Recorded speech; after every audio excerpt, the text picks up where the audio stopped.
नमस्कार जी, मध्य प्रदेश छत्तीसगढ़ देख रहे हैं आप। मैं हूं अवधेश कुमार। एमपी एक्सप्रेस की शुरुआत करेंगे मध्य प्रदेश की 3 बड़ी खबरों के साथ। पहली बड़ी खबर की बात करें तो मंदसौर में शराब की दुकान लूटकर भाग रहे बदमाश और गांव वालों में झड़प हुई। इसमें 3 बदमाश मारे गए। बदमाशों की तरफ से हुई फायरिंग में कई ग्रामीण घायल हुए हैं। दूसरी बड़ी खबर की बात करें तो जबलपुर में उत्तर प्रदेश के पूर्व शिक्षा मंत्री रविंद्र शुक्ला ने जेएनयू में लगे देशद्रोही नारों पर जमकर हमला किया। उन्होंने कहा कि जेएनयू में आतंकवाद पनप रहा है। रविंद्र शुक्ला झांसी से बीजेपी के सांसद रहे हैं। शुक्ला ने कहा कि सब्सिडी की वजह से जेएनयू में छात्र कई सालों तक पड़े रहते हैं और ऐसे में लोगों को सबक सिखाने की जरूरत है। एमपी एक्सप्रेस की तीसरी बड़ी खबर की बात करें तो आगरा से झांसी जा रही मालगाड़ी के गार्ड वेदराम सिंह ग्वालियर के पास सिथौली रेलवे स्टेशन से रहस्यमयी तरीके से लापता हो गए। वेदराम यूपी के मथुरा के रहने वाले हैं। सिथौली स्टेशन मास्टर और परिवार वालों की रिपोर्ट के आधार पर ग्वालियर जीआरपी ने केस दर्ज कर जांच शुरू कर दी है।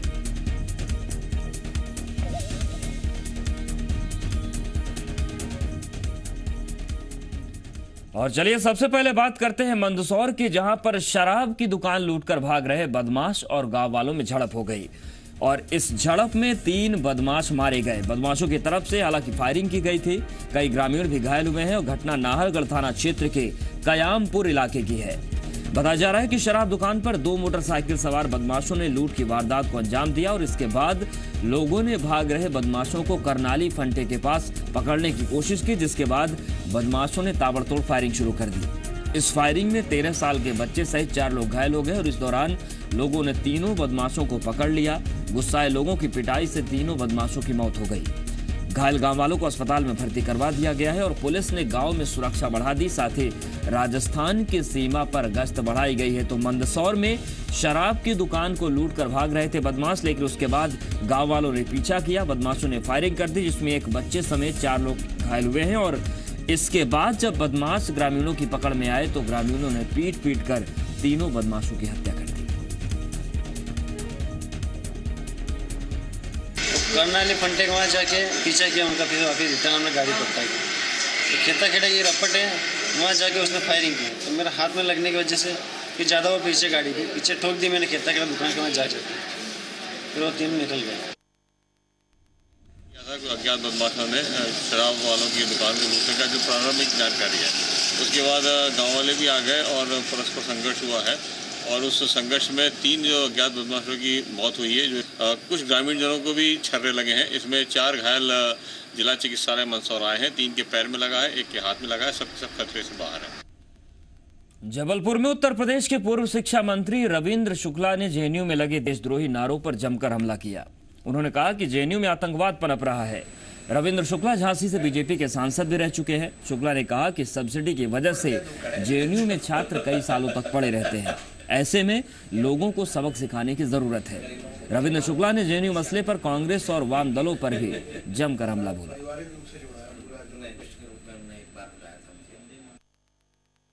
जेएनयू को शिक्षा संस्थान नहीं है, केवल सब्सिडी पर पलने वाले वो कीड़े हैं जिन्होंने हिंदुस्तान को तबाह कर रखा है और वहां से आतंकवाद पैदा होता है। ये सरकारी पैसा और सरकार के खिलाफ का काम, ये वो लोग हैं। इनको तो वास्तव में देश के इन सब लोगों को एक बार पूरी तरह से ध्वस्त करना चाहिए। इनको औकात बता। ऊंट के विवाह में गधे का आमंत्रण और गधे ने गाना गाना शुरू किया। क्या रूप पाया है ऊंट ने भी कहा क्या स्वर पाया है। ठीक इसी लय में, इसी ताल में इस देश के अंदर कांग्रेसियों और वामपंथियों ने एक दूसरे का प्रशंसा का भ्रम लोगों में निर्माण किया। रविवार को खंडवा जिले के पंधाना विधानसभा के बड़ौदा हिर गांव में मुख्यमंत्री शिवराज सिंह चौहान क्रांतिकारी और आदिवासी जननायक टंट्या मामा के स्मारक पर पहुंचे। यहां पर मुख्यमंत्री शिवराज सिंह चौहान अंत्योदय मेला और सामूहिक विवाह कार्यक्रम में शामिल हुए और नवविवाहितों को आशीर्वाद दिया। मुख्यमंत्री ने कहा कि प्रदेश को बीमारू राज्य से निकालकर विकसित राज्यों की लाइन में ला खड़ा किया और अब उनकी प्राथमिकता हर जिले का समुचित विकास करना है। मुख्यमंत्री ने पंधाना में शोध केंद्र और लाइब्रेरी की स्थापना करने का ऐलान किया। मुख्यमंत्री ने छेगांव क्षेत्र में नहरों से सिंचाई की व्यवस्था करने का वादा किया है। खंडवा जिला विकास की दृष्टि से अगर आप देखेंगे तो छेगांव माखन बहुत दिनों से मांग थी कि 6 गांव माखन लिफ्ट इरिगेशन को स्वीकृत किया जाए। हम लोगों ने एक नया मॉडल ऑफ सिंचाई का बनाया है। हमने अब ये तय किया है कि 6 गांव माखन जैसी जो परियोजना हमारी है उनमें पाइपलाइनों से पानी लाएंगे। और चलिए अब बात करते हैं आगे। मध्य प्रदेश के वित्त मंत्री जयंत मलैया ने रविवार को इंदौर के व्यापारियों से चर्चा की और उनकी समस्याएं सुनी। चर्चा के दौरान सराफा कारोबारी, लोहा व्यापारी, कपड़ा व्यापारी समेत अन्य व्यापारिक संगठनों ने बजट में लगाए अलग अलग टैक्स का विरोध किया।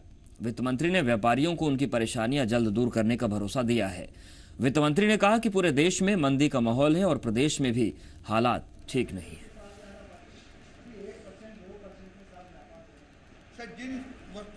चुनाव से पहले मुख्यमंत्री शिवराज सिंह चौहान ने रतलाम में मेडिकल कॉलेज का शिलान्यास किया था, जिसका रतलाम विधायक चेतन कश्यप ने रविवार को भूमि पूजन कर 250 करोड़ के मेडिकल कॉलेज भवन का निर्माण कार्य शुरू करवाया।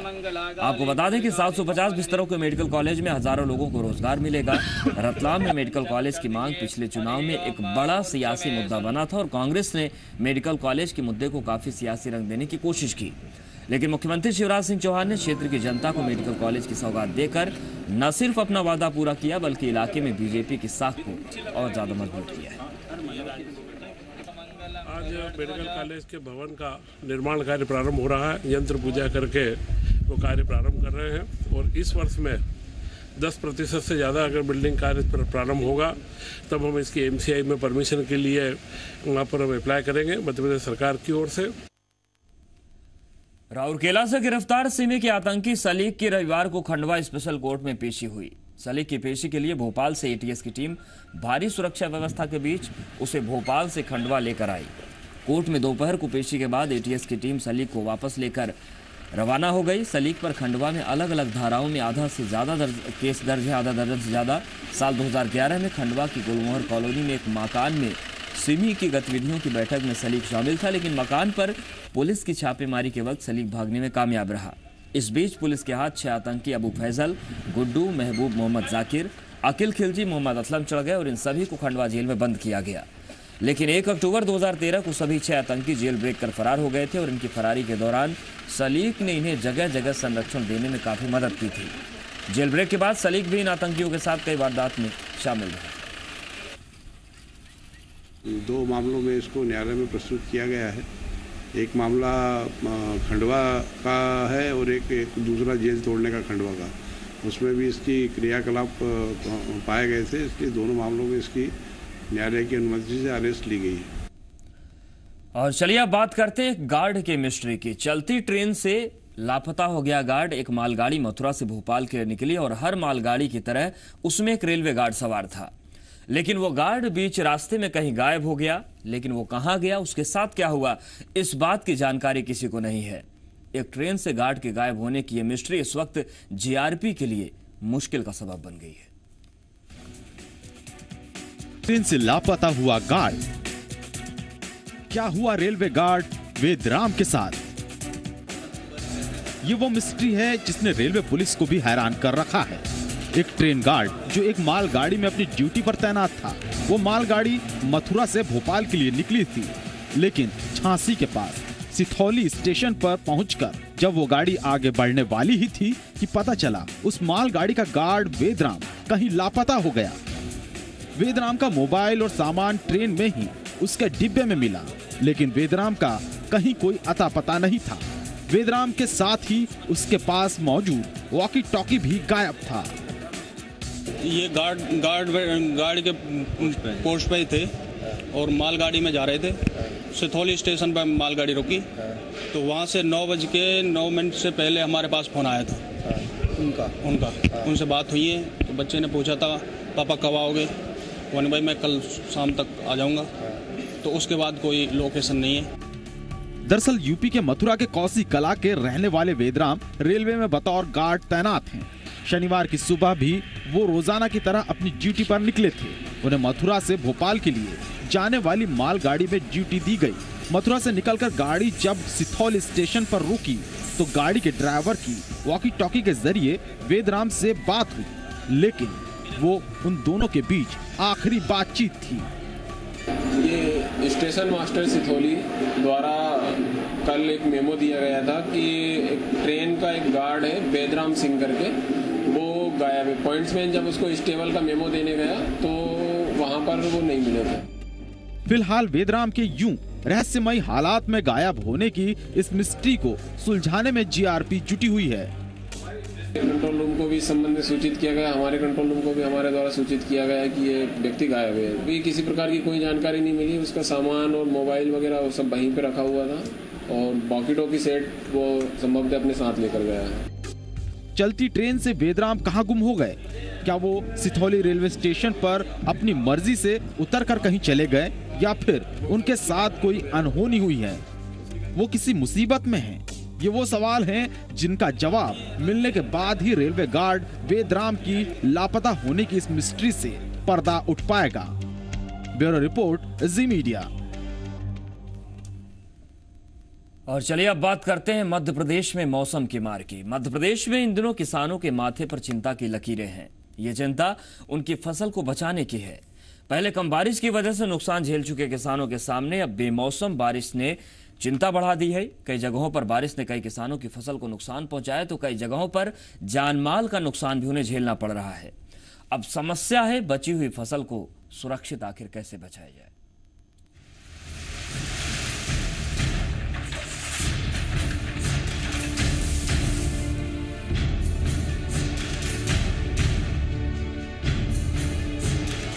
मौसम ने बदली करवट, बेमौसम बरसे बदरा, कहीं ओलों ने बढ़ाई परेशानी, कहीं गाज गिरने से मौत।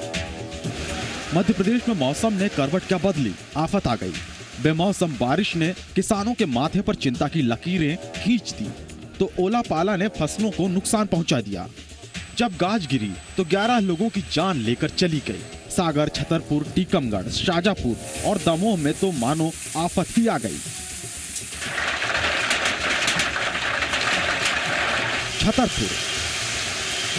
छतरपुर में बिन मौसम बरसात से किसानों की मुसीबत बढ़ गई। एक हफ्ते में कई बार बारिश हुई, किसानों की कटी फसलों पर आफत बनकर बरसी। अब फसल सड़ने लगी है तो कहीं जिनकी फसल खेत में कटने के लिए तैयार थी वो खराब हो गई। पहले किसान सूखे के कारण परेशान थे। उन्होंने सोचा था कि रबी की फसल से उनका नुकसान पूरा होगा, लेकिन बेमौसम बारिश ने उनके अरमानों पर पानी फेर दिया। सिर्फ इतना ही नहीं, जब गरज के साथ बारिश हुई तो गाज भी गिरी, जिसमें एक किसान और कई मवेशियों की मौत हो गई। अब छतरपुर में किसानों के पास सिर्फ प्रशासन से मुआवजे का ही सहारा है और मुमकिन है वो उन्हें मिले भी। सागर, हालात सागर जिले में भी कुछ ऐसे ही हैं। पिछले 2 दिनों से तेज हवा के साथ रुक रुक कर बारिश ने किसानों की चिंता बढ़ा दी। अब किसानों की समझ में ये नहीं आ रहा है कि वे फसल को काटें या नहीं, और जो फसल कट चुकी है उसे सुरक्षित कैसे रखें। बस उनके सामने एक ही आसरा है और वो है ऊपर वाले से बारिश न होने की प्रार्थना करना। फसल में जो नुकसान होगा सड़ गई हैगी और फूल गई हैगी। अब चना जो है तो जो अन्नदाता तो हम, और अब जी का 2 दिन से पानी गिर रहा है वो सड़बे की बिल्कुल मोहताज हो गए हमारे। यही की ऊपर भरोसे है थे। अब साल भर की फसल आती, एक फसल तो बैठ गई, अभी तक कोई निरीक्षक साहब लोग कोई आए नहीं है। दरअसल सागर में किसानों के सामने भी वही चिंता है।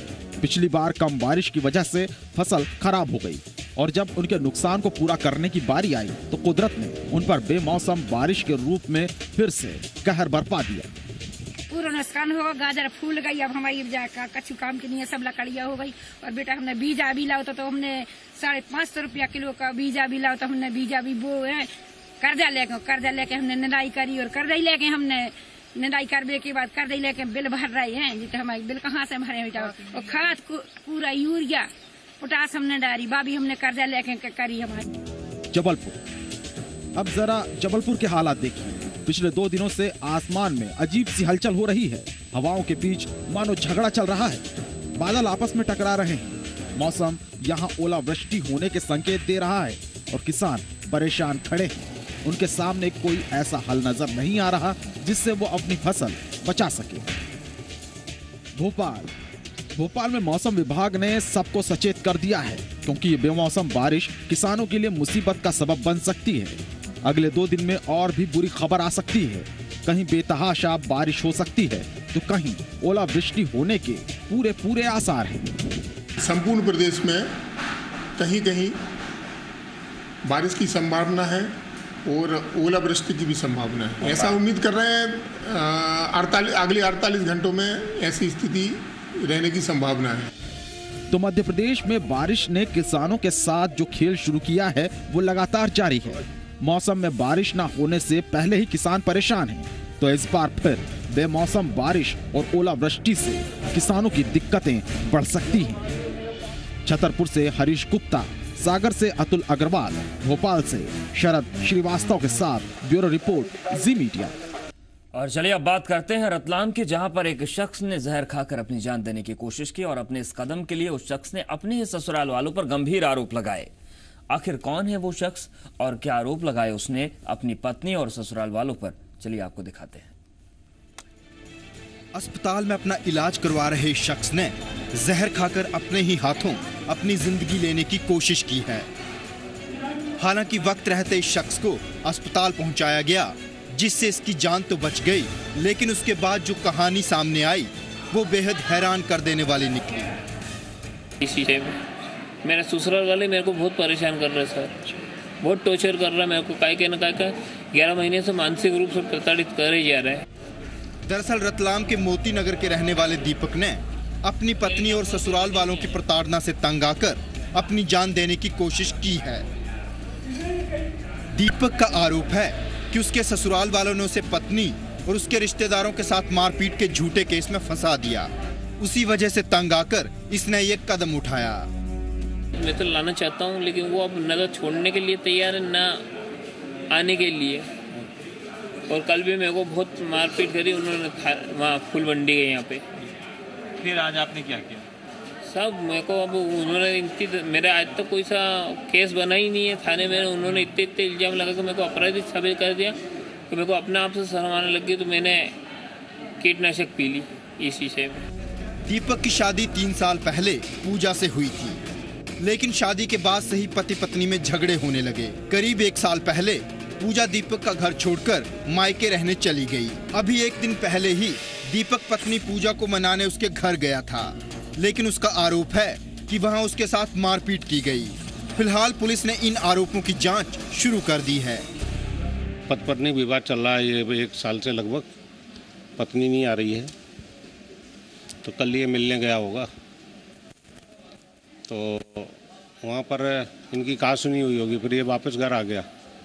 उस बात को लेकर हो सकता है उस पार्टी ने रिपोर्ट भी कराई हो दोवत्ती थाने पर।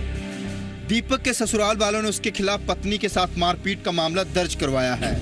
वहीं पुलिस ने दीपक की तहरीर पर उसके ससुराल वालों पर भी केस दर्ज कर लिया है। लेकिन इस पूरे मामले में असल सच क्या है, ये तो अब पुलिस जांच के बाद ही सामने आ पाएगा। चंद्रशेखर सोलंकी, जी मीडिया, रतलाम।